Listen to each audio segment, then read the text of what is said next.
You just paid more for something because of a number you saw 30 seconds earlier. You didn't notice it happening. Your brain made sure of that. And the strangest part is that the number didn't even have to make sense. This happens to everyone. A price tag catches your eye before you look at the product. A first offer gets said before a negotiation begins. Somehow, without agreeing to it, that first number becomes the ruler you measure everything else against. Why does one random piece of information get so much power over you? Why can't your mind just ignore it? Picture this. You're shopping for a jacket online. The original price is crossed out at $240.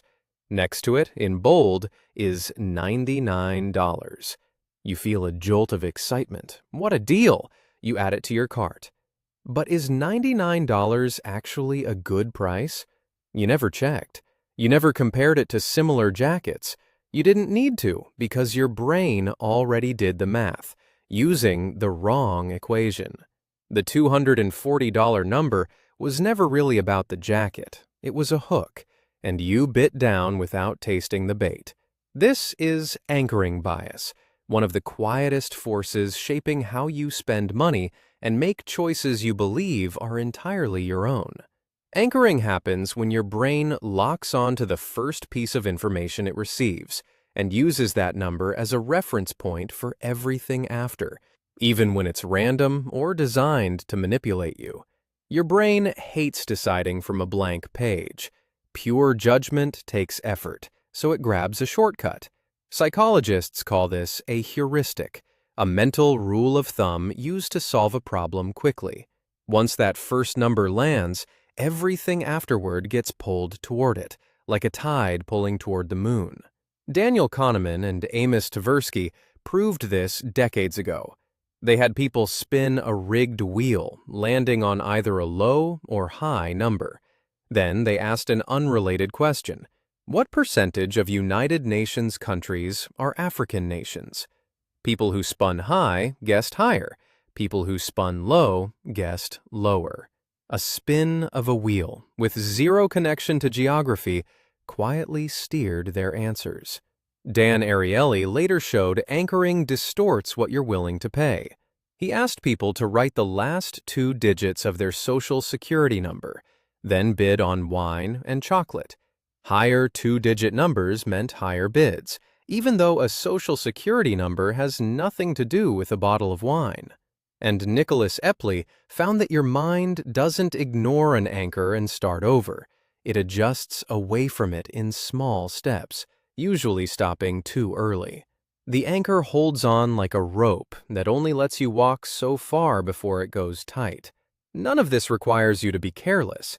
Anchoring works on smart, careful people just the same, because it isn't a flaw in how much you think, it's a flaw in where your thinking starts.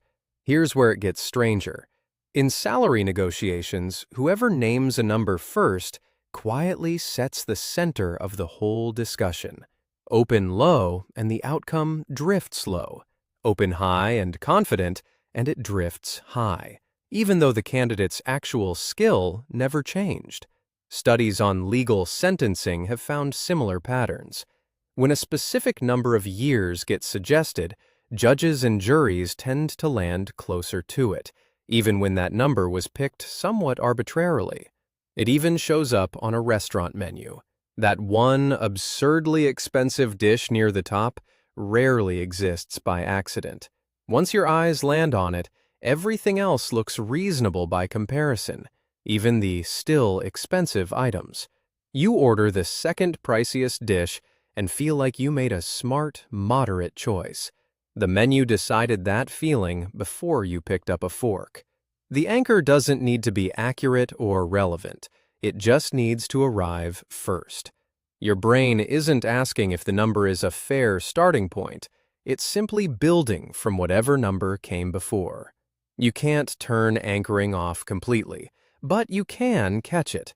Next time a number appears before you're asked to judge something, a slashed price, a first offer, someone's confident opinion, pause and ask where that number actually came from and whether it has anything real to do with your decision.